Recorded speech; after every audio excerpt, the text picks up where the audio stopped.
Pump it up, pump it up. Trae. Come on, come on. With Trae. Pump it up, pump it up. It's the day with Trae. This is the day to gain inspiration, to make a positive change in the nation. We're inviting you to partake in conversation, to raise your vibration. It's the day that we will all celebrate all of our peace that make this thing elevate. Watch the negative fade away, cause it's the day with Trae.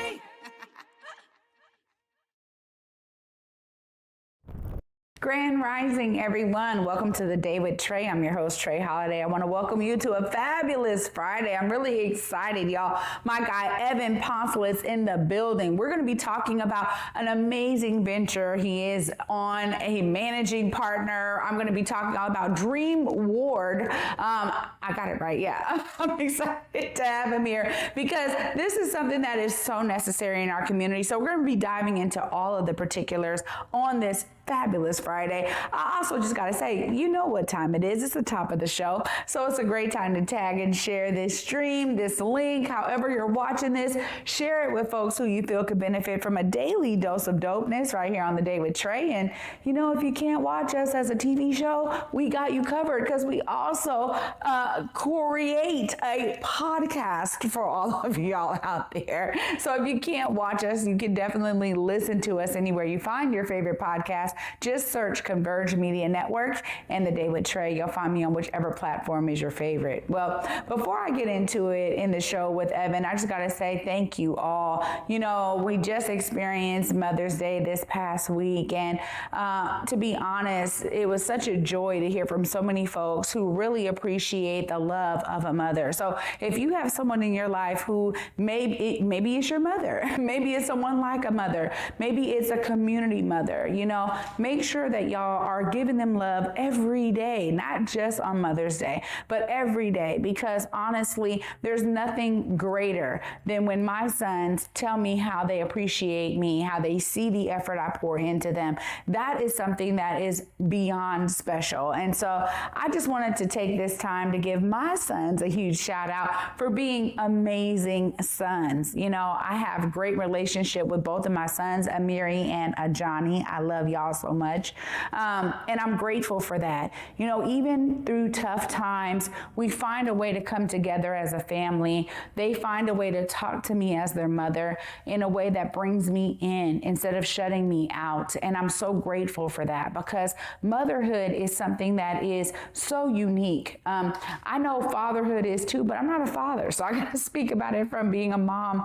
And I can just say that as your children grow up, and if you have young people in your lives that are mentees or someone you're, you know, helping to raise in any way, you know what it is when they start growing up and getting into their own. And it's so beautiful to watch young people that you poured into blossom. And so I just wanted to take some time to encourage all of the mothers out there, especially those young mothers who, you know, I found myself in postpartum depression with my first son, and I didn't understand what was going on with me. All I knew was it didn't feel right for me to have to rush back to work. It didn't feel right for me to have to be away from my son when he was only a few months old. And I've never really publicly shared that, y'all, but I thought it was important as we just got over, you know, Mother's Day last weekend. I thought, you know what, it's important to encourage young mothers out there because even you're young, you're in the middle, you're a little bit older. When you experience that disconnection from your newborn, there is something that is very different in your mind that can happen. And so I just want to encourage y'all because honestly, I'm so grateful I had a solid family, you know, his father there to support me. That was so needed at that time. So I want y'all to be encouraged, be inspired, because honestly, when you are, that inspiration kicks in at times where a lot of other things fail. And so I encourage you all if you have someone in your life who is that mother figure or is a mother in your life, be loving on them, y'all. If you have a relationship that needs mending, mend it now. Work on it now. Don't wait. Don't procrastinate. Don't put it off. Work on it now because you all will be so much better for it. So I just want to share that word of encouragement for all of the mothers out there. Of course, y'all, we're going to actually be learning about about something that has nothing to do with motherhood, but it's definitely a way to be building generational wealth through some specific investing that Evan is a part of. Up next after this break, Evan Poncelet, y'all, is going to be telling us more about this amazing effort to invest in Black ventures. Y'all stay tuned. You don't want to miss this. You're watching The Day with Trae.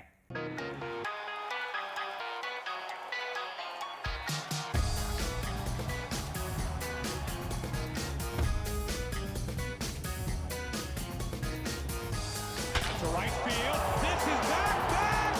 Gone. Home run. Now rolling. Mason loaded, 2 down. The stretch. The 2-2 pitch. Swing and a miss. Strike 3, and it's over. The Mariners win it tonight.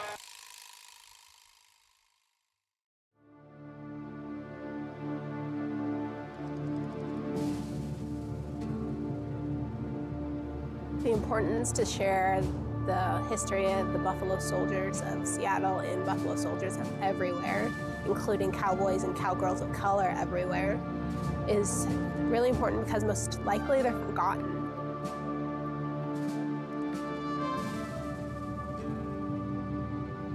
It's important that they're acknowledged, especially for girls like me who look up to them. At a rodeo, it's got an impact on people when they see somebody doing something like that, especially a person of color, you know what I mean? It's got a big impact on people, I think.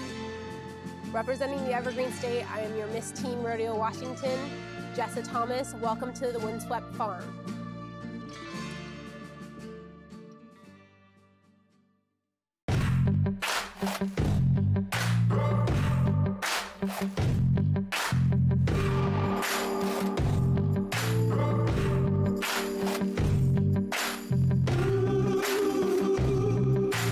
Welcome back, everyone, to The Day with Trae. I'm your host, Trae Holiday. Joining me right now is my buddy, Evan. What's up, Evan? Hey, good to be here, Trae. This is amazing. Yeah, this is so great. This is your first time in the Black Media Matter studios, yeah? This is my first time. Well, you and I have been talking about the world of tech. You are my tech go-to.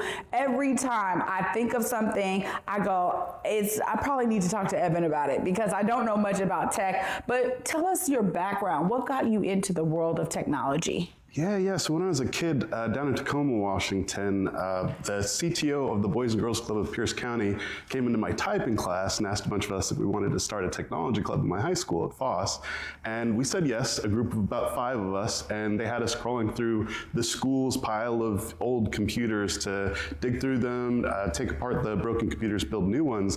And those became the first computer labs at the Boys and Girls Club of Pierce County.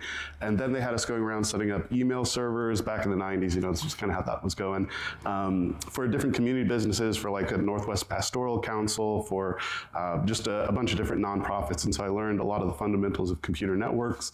And it got me thinking, hey, I'm a young person, I'm out in the world searching for identity. And those all made me understand myself as kind of a useful, contributing member of society. And that led straight through to my college entrance application, just putting it out there that was my area of interest, and got into computer and electrical engineering at Gonzaga University, graduated in the heart of the recession, then went straight to Fluke Networks up in Everett, working on computer networks, but doing more complicated things like shooting laser beams down fiber optic cables and building some of the first kind of handheld devices with the smart screens that came out for the smartphones and things. And then, I got my master's in computer science from Seattle University in 2014. Hopped down to Silicon Valley for a stint, and then George Floyd happened, and that called me back to community to come work with Africa Town to help work on the William Gross Center for Cultural Innovation and Enterprise. And that project came together. We got kids doing amazing things, just like what I'd been doing at the Boys and Girls Club, getting them associating practical experience in high demand skills into their identity. And so we've seen, a lot of good results from that so far. Oh my gosh, Evan, I've known you for some time, and it's so beautiful to hear your history and what got you started, because there's always these thorough lines and things that we pick up over time, right? Where it's like, man, who would have known that me doing that would have, brought about this huge interest that now has become like your entire career. And it's so great that you felt the need to bring your brilliance back into community, because it doesn't happen all the time. And it's so necessary for us to have some pillars in our community that we can look to. I mean, so you really have a lot of knowledge, a wealth of knowledge. And then you were like, I need to learn about some of this investing stuff. I mean, we're in Washington State. We have a lot of people making a lot of money, right? And so tell us about what got you interested in learning kind of this venture capital side of things. Yeah, so we'd run an accelerator through Black Dot for Black businesses, and we were seeing a lot of community, place-based, and lifestyle businesses, but not a lot of folks that are working on venture scale startups. And so that was kind of just one, okay, that's interesting. But then the other bit was we looked at the finance picture, and there's kind of this general sentiment that it's hard for Black founders to raise money. And so I wanted to know more about that. And so I looked at the data, and the data says that less than 2% of capital that gets invested from investors in Black, or in any businesses, gets invested in Black businesses. So I was like, okay, that's not great. Like, how many of us are, building companies that are the kind of the sort that investors would be interested in? And so I needed to go out and find Black founders that were working on venture scale business to get a better sense of that. But then also looking further in the data and some of the work that Jill Johnson had done with the Institute for Entrepreneurial Leadership, discovered that only 1% of angel investors were Black. And John Sechrist, who runs the Seattle Angel Conference, he was the economic development director for Corvallis down in Oregon. He moved up and started the Seattle Angel Conference here some years back, got in touch with White King. White King got in touch with me to get involved in some way, bringing high net worth individuals that meet the SEC accreditation thresholds for investing in privately held businesses, to try to get them into the Seattle Angel Conference. We were just getting the William Grist Center programming together, like after the renovation was complete. So I was like, okay, well, we don't have time to do a larger effort, but I'll take it myself. I'll jump in just to keep the foot in the door. And it blew my mind. It was like, okay, so we can actually do collective economics. It's done in a standard structural way globally, and all we have to do is kind of arrange ourselves to do it. There are a lot of tax incentives to do it. And the one thing that got me was just that, okay, well, still, angel investing as a community, it's a grassroots solution that, we have more people from our community in the tech firms making high, median salaries that can meet the SEC accreditation threshold, more people doing better in banking, more sports players getting out of the game that want to, do something that they perceive as being a similar status to what they just got out of. And so I was like, you know what, if we all got together, we could build our own angel network to ensure that Black founders got the investment that they need. And so pitched it on August 10th at the Douglas Truth Library to an assembled group of folks that were either working in venture scale founding or they were high net worth individuals that could do the SEC accreditation thresholds. And enough people said, yes, let's do it, to where we built the network up and started a Black Founders and Funders group that meets out at Venture Mechanics in Bellevue, and just started doing it up. And on June 8th is actually going to be our big competition report out. So we've had 22 venture scale Black founders pitch to our angel network of 12 angel investors. We winnowed it down to 10 in the semifinals, and then now in our finals we have 5, and they're amazing companies that are burning up all the different angel syndicates. Everybody wants allocation in these amazing companies, and so I'm honored that they picked us to work with, and I'm honored that the angels tapped in, and these are community solutions that can cause real change. Like Amazon is the obvious startup winning story here in the Northwest, and that all started with some investments that were made, one by his family in a friends and family round, but also by the people at Madrona Ventures, which is now Seattle's largest venture capital firm.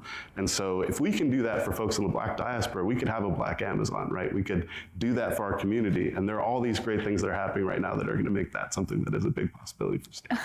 Oh my God, this is so fantastic. So some background so that I can bring y'all into this and why I'm so in awe of this guy right here. Evan, you went through the Seattle Angel Conference and then you contacted me and you're like, you need to learn this, you need to go through it. And it blew my mind as well. So you were in year 2022, I was in 2023, right? And it was so phenomenal to learn how people get together and do cooperative economics. But it was also, I was blown away at the businesses that were before us, like I was like, almost all of them really are fantastic. How do we whittle down from 96 down to 1, right? And so when you're talking about this process, it's so, I'm so excited because, you know, we have talked a lot about the need for this, right? We talk about the principles of Kwanzaa all the time. Cooperative economics is one of them, and yet we didn't really have the mechanism for what that looks like. I think we've seen a lot of kind of these things come and go, you know, right? I don't know. They had different names where it's like you pull your money together and somebody gets it, right. But it's essentially like a susu, which is still very successful. But I really appreciate the fact that you're like, we're talking about these venture scale businesses. So it creates a real niche in what y'all are looking for. How do people get engaged and get involved in this, Evan? Because you're blowing people's minds right now with the fact that this is the first round and this is huge that y'all have been able to do this. Yeah, I think the June 8th event is going to be the big tap in, and so that's going to be from 1:30 to 5:30 at Venture Mechanics Co-working Studios of Bellevue. And so they're going to be able to see the 5 founders that we elected from 22 founders that started off to potentially be, it's going to be winner take all for $50,000 to $100,000 of our investment. They're going to be able to see 5 other companies exhibiting venture scale startups to really understand what that means. And really to kind of double click on that, that's companies that are capable of achieving the scale where they'll have hundreds of millions of dollars of annual revenue. And so my philosophy is that there are community scale businesses, lifestyle businesses, and they're doing well in terms of organizing. But what I'm seeing is that the venture scale folks are very siloed, and so they don't know each other. It makes it harder to learn best practices. It makes it harder for them to get in front of investors that kind of care about them, that are mission and margin oriented. We see a lot of folks that are out there for margin, and the folks that want to connect with mission don't know how to do it, or it's perceived as being too difficult because you've got to go here, you've got to go there. So really, we've got the Black Founders and Funders meeting that meets the 4th Wednesday of each month out at Venture Mechanics. Then we're going to have on June 8th that big Launchpad Expo Venture Conference that I welcome people to, especially accredited investors, because you got to see these companies, these businesses. Half of them are from the Pacific Northwest, another half are coming from the South and back East, but amazing founders. One of them who won the Seattle Angel Conference is, of course, made it into our finals as well, Doppel, a telerobotic ultrasound company, right, that is helping rural doctors get specialist care in the form of ultrasound, remote-controlled ultrasound, so delivering babies in rural areas and multiplexing healthcare for people. Well, I get to say I voted for Doppel, right? Like from the beginning, Doppel was a part of the Seattle Angel Conference that I was in. And from the beginning, I was just like, this is possible. I mean, especially now with the explosion of technology that we have, you can see how so many different realms of pulling together these tech ideas. It starts with an idea. Then you got to build the right team to make the idea real, because I think there's so many different layers, and I just give kudos to any founders who are really dipping their toes in this water, because from trademarks and all of the, just all the things you really got to do to secure just the idea before you can really go out there and start getting capital for it. There's a huge investment that's necessary. So I'm so glad that y'all have opportunities for folks to learn more about this. And you are so right. This is exactly what I'm talking about all the time here. If you're inspired to do something and you just did it, you went to an angel conference and you said, oh my gosh, I know what to do. But that's the beauty of your brain, Evan. I just love it, because honestly, I went through it and I was like, whoa, there was so much to learn. I felt like such a novice, and I loved it because every time I was in a meeting, I was learning something, right? And I was like, when we think about getting our businesses to understand, there is a foundation, a mechanism that is built for them. It changes the game. Tell us about that kind of cultural responsiveness that y'all are pulling in to your investing versus maybe some of the other investor networks. Exactly, yeah. So I think that a lot of other investor networks have the desire to have a DEI focus or bring in some number of founders from diverse backgrounds. But I find that oftentimes they don't have those relationships that are necessary to actually bring that about. And so they're going through and finding, people in their local environment, but they're not hanging out where Black founders are, where Latino founders are. And so it's too infrequent that they encounter them, and that they encounter them that are prepared for the investment. And so by making a pipeline of founders that, meet those requirements to pitch to our network, we can act as kind of like a deal flow syndication lead to do the DEI work for all these other VCs and for angel networks, so that our check is the first check in. We do technical due diligence because a lot of the folks that are on our angel team are all folks that are working in biotech, healthcare. Like, I'm a computer science guy. We got a couple computer science folks in there. We've got, the deputy mayor of Woodinville in our group. So, a lot of great folks. And so, so I guess I might be going off track on the question, but really what we're trying to do is de-silo the Black professional class so that they can use the relationships and have the relationships of trust they need to be able to build their businesses, to be ready to go pitch to investors, and then also to know the investors to pitch to, because funding and founding these businesses, it moves at the speed of trust. Yeah. And so we really need to get people, investing outside of just their kin group. It should be that we spend more time knowing each other, knowing what our professional capacities are, and being able to pool our money so that one thing I see is people trying to kind of strong arm it. So they have a respectable amount of money, but they put too large of chunks in individual companies. And if they had a collective of people to work with and they could put smaller chunks into a wider variety of companies and diversify. And so that's what my angel network's focus is on doing, is allowing people to diversify a portfolio of Black-owned venture scale startups so that they don't have to strong arm it, so they don't have to wait 10 years for any one of them to return and have exhausted their ability to do that sort of asset class work. And so really that's it. It's just making it more predictable and not letting the cards fall where they may by being really intentional in terms of building these pipelines. Wow. Yeah, I mean, you said it, mission and margin, right? Because that margin is really that rate of return. And that's what makes it sustainable. That's right. That's right. Wow. Evan, I could talk to you all day about this because I geek out about this. I mean, to me, this is revolutionary. It is revolutionary, hands down. It is so necessary, but it's revolutionary. The idea of folks who have the means coming together for the greater good, because I think that's also too, like, you're investing in businesses and startups that are really building for the greater good, right? That's also something that struck me in this process. Was it wasn't just let's go, all of it had to, like, is it better for the planet? Like, are we really, doing something to lower carbon footprint here? Like, what is the that greater good need? And so I love this, and it's so necessary. Last time, because you got to give people the website, how they tap in, whatever it is, you got tech folks on there. I'm sure there's a website. Yep. Let them know right here how they tap in, Evan. This is fantastic. Yeah, so you can go to bffpnw.org to see the events calendar that I'm working on. You can submit events. So we have Black Wall Street events coming up, so you can tap in, add your event to the calendar. We've got a couple great venture scale conferences coming up on July 17th from the Culture Black Startup Studios, taking over, I think it's 4 buildings of the Foster School of Business at UW to lead a giant venture scale Black business conference. Where you'll be able to tackle every aspect of it and get in deep, meet investors, meet other people that are founding in the venture space. And then my event on June 8th, which of course is going to be a great opportunity to meet Black founders, and they're going to be looking for investment, the folks that are there.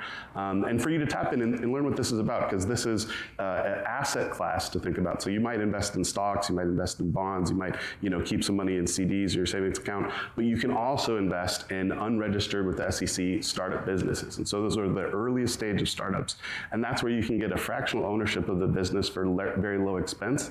And if you're investing in scalable businesses that are, like I'm saying, capable of reaching that $100 million a year revenue mark, then you can imagine what like a 1% ownership of that would be when they get to that point. So investing early, it's a high risk asset class, so you do need to develop a portfolio strategy.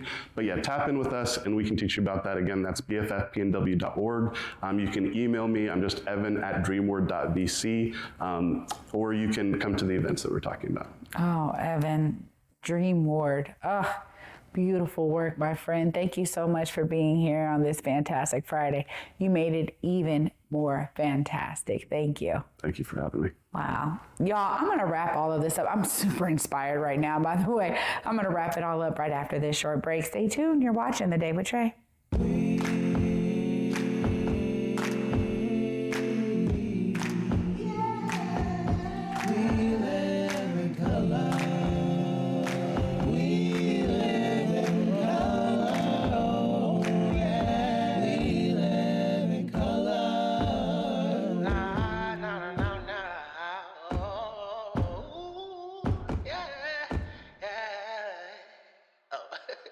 Let's start the show.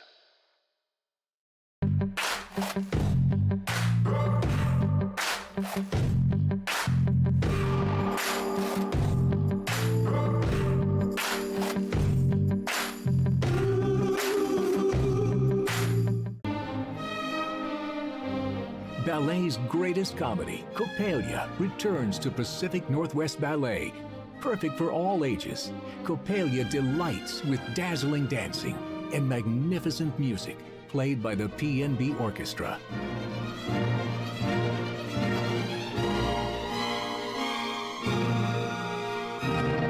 Seven performances only. Visit pnb.org for tickets.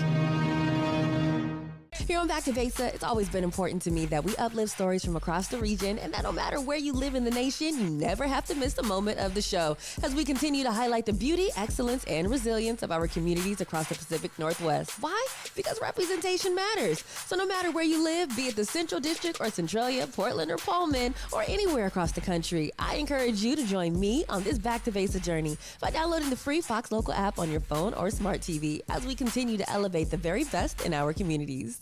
Welcome back, everyone, to The Day with Trae. I'm your host, Trae Holiday.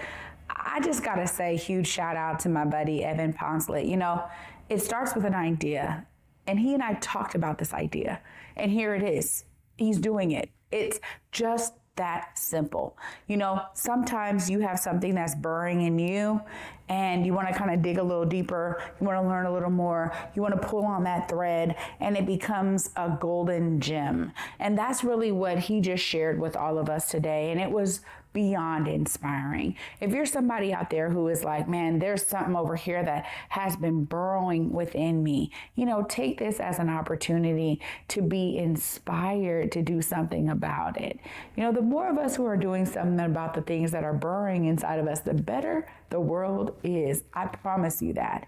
And I'm so grateful to Evan for being here to share this amazing story with us all of how he was able to pull on that thread a little bit and create an amazing opportunity for us to change the landscape of venture investing. You know, building that capital is serious for startups, but now Black folks who are looking to do startups have a place to go to. And that doesn't mean they have to stop there. Get that initial capital, go after more capital because you need millions of dollars to get these things up off the ground. But as he said, when they start to show that profit of hundreds of millions, it's definitely worth it, all of the energy that it took to get there. So I want y'all to be inspired. I'm so glad to end this amazing week with such an inspiring story, y'all. If you have folks out there that are inspiring you in certain ways, please don't hesitate to make sure that they hit The Day with Trae, because that's what we're all about, sharing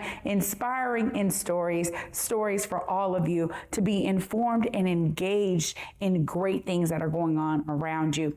Please email us at thedayWithTrae@wherewecomverge.com. You can send us some folks, say, hey, I got this great person who needs to be interviewed. Our team will respond so we can get them right here on this show to share those inspiring stories. Y'all, thank you so much for being with me this week. It's been a pure pleasure as always. And you know, for me, until Monday at 11 a.m.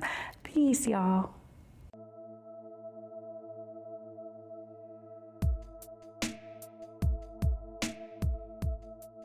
Converge Media produces culturally relevant content for Black and urban audiences. Our coverage is raw, transparent, and objective, praised by community leaders, government officials, and residents.